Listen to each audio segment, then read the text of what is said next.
So through surveying thousands of seven-figure business owners in Australia, there was a scary statistic that 77% of them felt like they were overpaying on tax. This is a pretty scary thought that the vast majority of businesses are overpaying tax. And from most of the business owners that I've spoken to, most of you don't like paying tax in the first place. So we especially don't want to be paying any bonuses to the ATO. Now, we've analysed the results from our financial performance scorecard, and we've done some case studies to dive into why this is an issue and hopefully give you some valuable insights around what you can do about it if you also feel like you're overpaying in tax. So let's get stuck into it and work out how this happens and how we can get on the home stretch. So if you're not familiar with our financial performance scorecard, we've developed a framework based on working with thousands of clients and having them build over $3 billion in combined wealth of the top 30 things that get in the way of them creating financial freedom. If you haven't done it yet, click the link below, complete the financial performance scorecard, and you'll get a customized report that will show you exactly where you need to focus your attention. But the interesting stat was 77% of these businesses operate in trusts and companies, but they actually haven't optimized them in the last 12 months.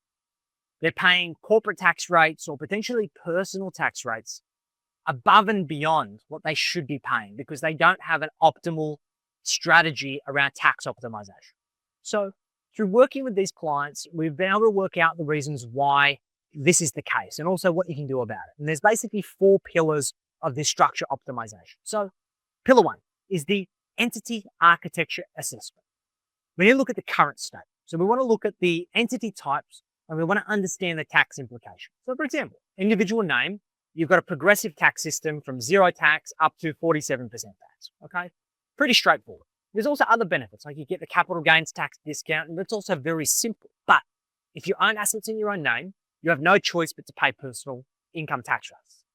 Trusts give us flexibility around distribution, also has the capital gains tax discount. But a trust must distribute all of its profits every single year, otherwise it ends up paying the top rate of tax anyway. So the challenge is we need to make sure that we do have an optimal strategy around allocating.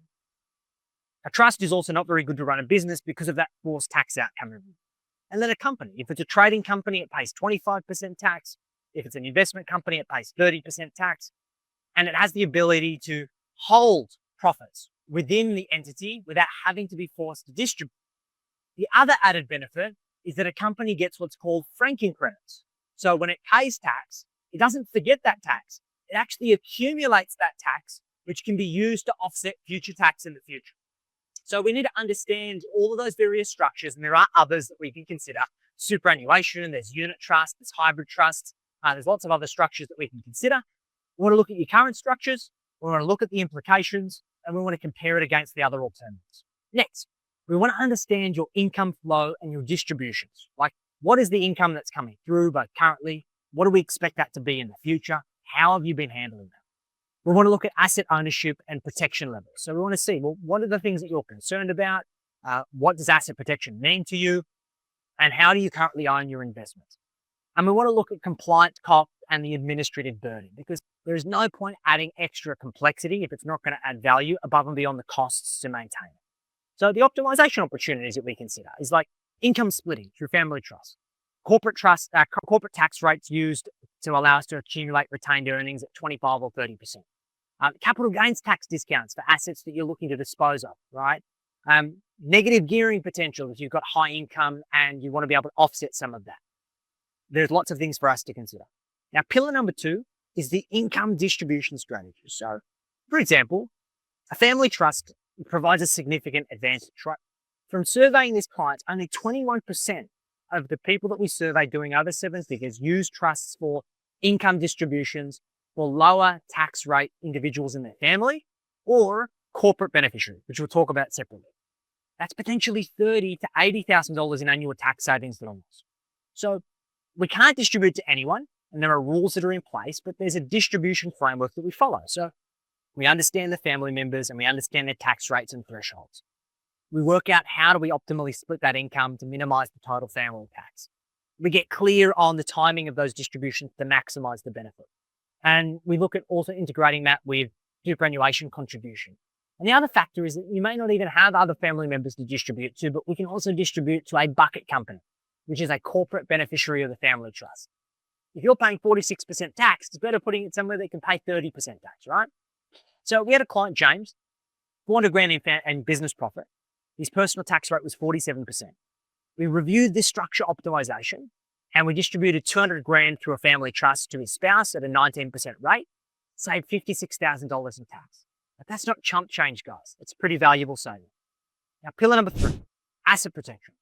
We implement structures for either tax flexibility and optimization or for asset protection. And asset protection is becoming increasingly important. So firstly is business asset protection. How do we separate business operations from personal investments? Because your business is probably the most risky venture that you're ever going to be involved in. And obviously, depending on the business, some are more risky. We want to make sure that we're not having any personal investments. It's also why I absolutely hate a business having a property inside their trading business. I recently saw this video by this very senior accountant that's on social media, been an accountant for like 35 years, and he was advocating for his clients to buy property inside the trading business. And he did not address that the business has the highest likelihood of litigation of any other asset structure. And we could have achieved the exact same outcome by setting up a separate company, buying that investment, that property through that separate company, and then creating a lease arrangement between the business and that separate company and completely isolating risk and achieving basically the exactly same tax outcome. Fundamentally flawed logic. Next, personal asset protection from business liabilities. So once again, we want to isolate that risk, making sure that you don't put any of your personal stuff on the line. Professional indemnity, right? Like the ways that we can insure and transfer risk so you don't even have to worry about the structures. It's far easier to have an insurance policy that will just pay out the claim than to try and hide your assets and wait for it to be tested. And then, of course, estate planning. Because we've got to realize that at some point in time, your business is going to be wound up. You're either going to sell it or you're going to die, okay? So it's important that you're going to have to plan for those contingencies. I know you think you're 10 foot tall and bulletproof, but you need to get your estate planning sorted. Investment asset protection. So property ownership through protective structure, like companies and trusts. Share investments. Similarly, we want to make sure that we're diversifying to maximize the asset protection. Superannuation is a phenomenal structure. People throw shade at it because they don't understand it. It is very complicated, but it is the most tax-effective way for you to fund your retirement, and it's also quite safe if you invest it appropriately. And then we want to have international diversification, right? We want to ensure that we're not just investing in our own backyard. If you've grown up in a suburb, don't just buy properties in that suburb. There's a whole country that we've got available. And we're in Australia, we don't have to just buy Australian shares. We are 2% of the global stock market. There's tremendous opportunities externally.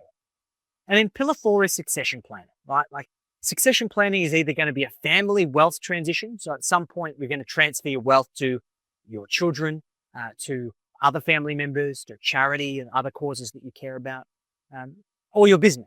Your business is going to have a succession plan. You're going to sell it. Maybe you hand it over to the family or potentially hand it over to your employees to run on your behalf.